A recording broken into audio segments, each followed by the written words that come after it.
बेटा आज हम लोग जो है वो डी ब्लॉक एलिमेंट्स के अंदर मैग्नेटिक प्रॉपर्टीज को जो है वो डिस्कस करने वाले हैं कि किस तरह से डी ब्लॉक एलिमेंट्स जो है वो मैग्नेटिक प्रॉपर्टीज को जो है वो शो करते हैं। मैग्नेटिक प्रॉपर्टीज जनरली जो है वो तीन कैटेगरीज के अंदर जो है वो डिवाइडेड है। एक होते हैं डायामैग्नेटिक सब्सटेंसेस, एक हम लोगों के पास होते हैं पैरामैग्नेटिक सब्सटेंसेस और एक हम लोगों के पास होते हैं फेरोमैग्नेटिक सब्सटेंसेस। डायामैग्नेटिक सब्सटेंसेस क्या होते हैं कि अगर उन सब्सटेंसेस के ऊपर मैग्नेटिक फील्ड जो है वो फॉल करती है तो वो सब्सटेंसेस मैग्नेटिक फील्ड को रिपेल कर देते हैं। जैसे फॉर एग्जांपल यहां से देखो मैग्नेटिक फील्ड इसके ऊपर जो है वो फॉल कर रही है, लेकिन ये मैग्नेटिक फील्ड को जो है वो रिपेल कर देंगे और कोशिश करेंगे कि इसके अंदर से मैग्नेटिक फील्ड लाइंस जो है वो ना क्रॉस करें।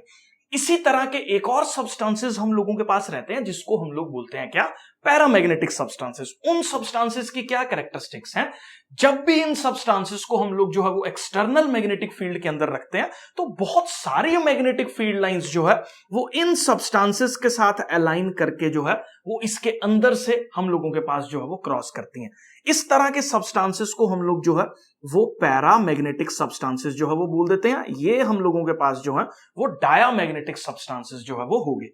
अब इसमें एक एक्सट्रीम कैटेगरी है पैरामैग्नेटिज्म की कि अगर पैरामैग्नेटिज्म के अंदर भी अट्रैक्टेड हो रही है, फेरोमैग्नेटिज्म में क्या हो रहा है कि जो सब्सटेंस है जितनी भी maximum number of magnetic field lines उसकी विसिनिटी से क्रॉस कर रही हैं, वो सारी की सारी मैग्नेटिक फील्ड लाइंस जो है वो हम लोगों के पास उस सब्सटेंस के अंदर से जो है वो क्रॉस करती हैं। उस सब्सटेंस के मैग्नेटिक फील्ड साथ में जो है वो उसके अलाइन कर जाती हैं और हमारे पास एक एक्सट्रीम फॉर्म ऑफ मैग्नेटिज्म जिसको कि फेरोमैग्नेटिक सब्सटेंसेस जो है वो हम लोग बोल देते हैं और ये जो है वो फॉर्म हो जाता है।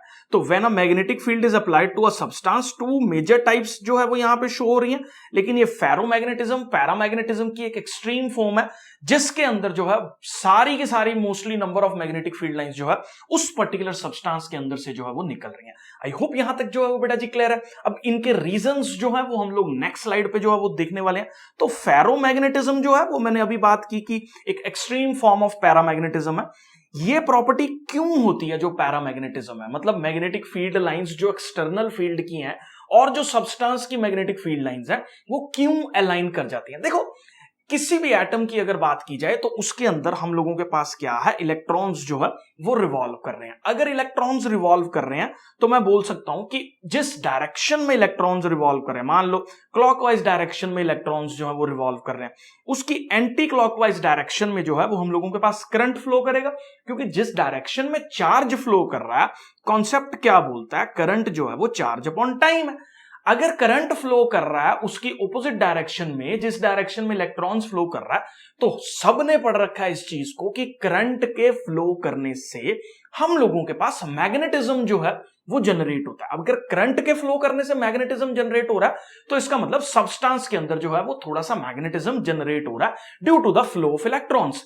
अगर वो सब्सटेंस का मैग्नेटिज्म एक्सटर्नल मैग्नेटिक फील्ड के साथ अलाइन कर जाए तो वो सब्सटेंसेस जो है वो पैरामैग्नेटिक सब्सटेंसेस जो है वो हम लोगों के पास रहते हैं। अब इन सब्सटेंसेस की क्या खासियत है कि इनके अंदर जो है हम लोगों के पास अनपेयर्ड इलेक्ट्रॉन्स जो है वो प्रेजेंट होने चाहिए, क्योंकि अगर पेयर्ड इलेक्ट्रॉन्स बेटा जी प्रेजेंट होंगे तो इन दोनों का मैग्नेटिज्म एक दूसरे को कैंसिल आउट कर देगा, क्योंकि एक इलेक्ट्रॉन क्लॉकवाइज डायरेक्शन में घूम रहा है, दूसरा इलेक्ट्रॉन एंटी क्लॉकवाइज डायरेक्शन में घूम रहा है, जिसकी वजह से इनके मैग्नेटिज्म जो है वो कैंसिल आउट हो जाएंगे। ठीक है, अब यहां पे जो पैरामैग्नेटिज्म कैरेक्टर है वो सिर्फ एक अनपेयर्ड इलेक्ट्रॉन्स की वजह से जो है वो प्रेजेंट होता है। अगर अनपेयर्ड इलेक्ट्रॉन्स है तो पैरामैग्नेटिक कैरेक्टर जो है उस पर्टिकुलर सब्सटेंस के अंदर जो है वो प्रेजेंट होगा।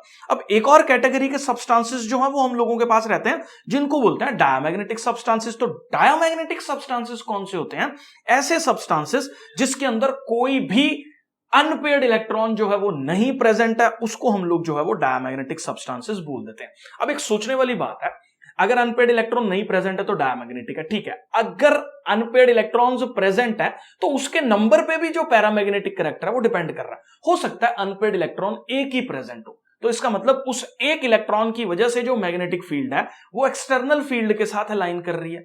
हो सकता है दो जो है वो अनपेयर्ड इलेक्ट्रॉन्स प्रेजेंट हो सकता है 3 हो सकता है 4 हो सकता है 5 हो। तो जितने ज्यादा नंबर ऑफ अनपेयर्ड इलेक्ट्रॉन्स होंगे उतनी ज्यादा मैग्नेटिक फील्ड्स जो है वो प्रोड्यूस होने वाली हैं, उतनी ज्यादा मैग्नेटिक फील्ड्स जो है वो अलाइन होने वाली है उतना ज्यादा उसका पैरामैग्नेटिक कैरेक्टर जो है वो होने वाला है। तो अगर पैरामैग्नेटिक कैरेक्टर की बात की जाए तो पैरामैग्नेटिक कैरेक्टर हम लोगों के पास एक ऐसा कैरेक्टर है जो नंबर ऑफ अनपेड इलेक्ट्रॉन्स के डायरेक्टली प्रोपोर्शनल है। जितने ज्यादा नंबर ऑफ अनपेड इलेक्ट्रॉन्स उतना ज्यादा पैरामैग्नेटिज्म जो है वो उस पर्टिकुलर सब्सटेंस के अंदर हम लोगों के पास देखने को मिलेगा। अब इसमें देखो, transition metal ions contains unpaired electrons, so most of the metals are paramagnetic। ये 1 से लेके 5 तक हो सकते हैं क्योंकि डी में मैक्सिमम 10 रहते हैं, तो सिंगल ऑक्यूपेंसी पे 5 इलेक्ट्रॉन्स अनपेयर्ड जो है वो हम लोगों के पास हो सकते हैं। आई होप बेटा जी यहां तक जो है वो क्लियर है। नेक्स्ट स्लाइड पे हम लोग जो है वो मूव कर रहे हैं। अब मैग्नेटिज्म है उसको मेजर कैसे किया जाए, तो ये इस तरह की जो मेजरमेंट है वो हम लोग एक कॉन्सेप्ट है मैग्नेटिक मूवमेंट, उससे जो है वो इसको हम लोग कैलकुलेट कर रहे हैं। अब मैग्नेटिक मूवमेंट को बेटा जी हम लोग म्यू से जो है वो डिनोट करते हैं। फॉर्मूला क्या है इसका, ध्यान से देखो, n इंटू में n+2। n हम लोगों के पास जो है वो किस चीज को रिप्रेजेंट कर रहा है, ये हम लोगों के पास बता रहा है कि कितने नंबर ऑफ अनपेयर्ड इलेक्ट्रॉन्स जो है वो उस पर्टिकुलर सब्सटेंस के अंदर प्रेजेंट है जिसका मैग्नेटिक मूवमेंट जो है वो हम कैलकुलेट कर रहे हैं। तो यहां पे जो है वो अनपेड इलेक्ट्रॉन्स कैलकुलेट कर लो, अनपेड इलेक्ट्रॉन्स की वैल्यू यहां पे पुट कर दो और मैग्नेटिक मूवमेंट जो है वो आप लोग निकाल सकते हो। और मैग्नेटिज्म के कॉन्सेप्ट में अगर मैग्नेटिक मूवमेंट की यूनिट्स की बात की जाए तो इसकी यूनिट जो है वो बोहर मैग्नेटॉन्स है। BM से जो है वो इसको हम लोग डिनोट कर देते हैं। काफी ज्यादा इंपॉर्टेंट है, मैग्नेटिक मूवमेंट की यूनिट्स जो है वो BM which is bore magneton जो है वो रहेंगी। अब एक यार कॉमन सेंस की बात है, यहां से भी हम लोग इसको देख सकते हैं कि म्यू जो है वो नंबर ऑफ अनपेड इलेक्ट्रॉन्स के प्रोपोर्शनल है, डायरेक्ट प्रोपोर्शन है। जितने ज्यादा नंबर ऑफ अनपेड इलेक्ट्रॉन्स हम लोगों के पास प्रेजेंट रहेंगे उतना ज्यादा ही हम लोगों के पास जो है वो मैग्नेटिक मूवमेंट देखने को मिलेगा। तो यहां पे जो है वो हम लोग इसको जो है वो देख सकते हैं कि मैग्नेटिक मूवमेंट इंक्रीज कर रहा है जैसे जैसे नंबर ऑफ अनपेड इलेक्ट्रॉन्स जो है वो इंक्रीज कर रहे हैं। आई होप बेटा जी ये क्लियर है। नेक्स्ट स्लाइड पे हम लोग जो है वो मूव कर रहे हैं। तो यहां पे हम लोग देखेंगे कि बहुत सारे ऐसे एलिमेंट्स और आयंस जो हैं वो हम लोगों के पास दे रखे हैं, उनकी इलेक्ट्रॉनिक कॉन्फ़िगरेशंस के हिसाब से जो है वो बता रखा है कि क्या उसका मैग्नेटिक मूवमेंट जो है वो है। अब मैग्नेटिक मूवमेंट एनसीईआरटी में ये जो दे रखा है उसमें 2 वैल्यूज दे रखी हैं। एक तो कैलकुलेटेड बेटा जी हम लोगों ने कैसे किया, हमने फॉर्मूला में वैल्यू पुट करी n इंटू n+2 का अंडर रूट। ठीक है, यहां से जो है वो हमने अनपेड इलेक्ट्रॉन्स जो है वो निकाल लिए। अनपेड इलेक्ट्रॉन्स जितने थे उसकी वैल्यू जो है वो इस पर्टिकुलर फॉर्मूला में पुट कर दी और ये वैल्यू जो है वो कैलकुलेटेड वाली हम लोगों के पास जो है वो आ गई। लेकिन प्रॉब्लम क्या है कि हम लोगों के पास एक्चुअल में जो वैल्यू रहती है वो थोड़ा बहुत वेरी कर जाती है जो हमारी ये कैलकुलेटेड फॉर्मूला वाली वैल्यू से। अब जैसे देखो यहां पे ऑब्जर्व्ड वैल्यू जो है जो एक्सपेरिमेंटली देखी गई वो 1.75 थी बोहर मैग्नेटॉन, लेकिन जो कैलकुलेट की गई फॉर्मूला में डाल के वो 1.75 थी। तो इस तरह से कुछ ना कुछ वेरिएशंस ऑब्जर्व्ड मैग्नेटिज्म जो वो शो कर रहा है और जो फॉर्मूला से कैलकुलेटेड मैग्नेटिज्म है कुछ और फैक्टर्स भी जो है वो यहां पे ओवर पावर कर जाते हैं। थोड़ा बहुत वेरिएशन एक्सटर्नल एनवायरमेंट्स का जो है वो आ जाता है जिससे कुछ वैल्यूज जो है वो वेरी कर जाती हैं। तो यहां पे इन्होंने बस आपको इतना जानना है इसके अंदर कि 2 तरह की वैल्यूज इसकी जो है वो रहती हैं, ऑब्जर्व्ड और कैलकुलेटेड। दूसरा सबसे ज्यादा इंपॉर्टेंट पॉइंट बेटा जी यहां पे नोटिस करने वाला है, देखो अगर नंबर ऑफ अनपेड इलेक्ट्रॉन 0 है, अगर नंबर ऑफ अनपेड इलेक्ट्रॉन 0 है तो मैग्नेटिक मूवमेंट जो है वो हम लोगों के पास क्या रहेगा, 0 ही रहेगा।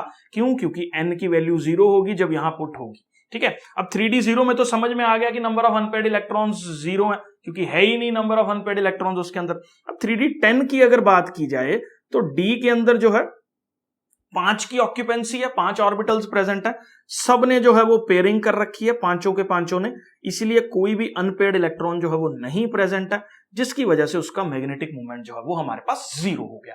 आई होप ये क्लियर है। इसके बाद हम लोग एक न्यूमेरिकल जो है वो करने वाले हैं। तो यहां पे आपको मैग्नेटिक मूवमेंट निकालना है डाईवेलेंट आयन। डाईवेलेंट का मतलब जिसकी जो वैलेंसी है बेटा जी हम लोगों के पास जो है वो 2 है। एक्वस सॉल्यूशन के अंदर एटॉमिक नंबर उसका 25 है, तो एटॉमिक नंबर 25 बेटा जी हम लोगों के पास जो है वो मैंगनीज का। अगर मैं मैंगनीज की इलेक्ट्रॉनिक कॉन्फ़िगरेशन जो ग्राउंड स्टेट पे लिखूं तो दैट इज 3d5 और हमारे पास 4s2।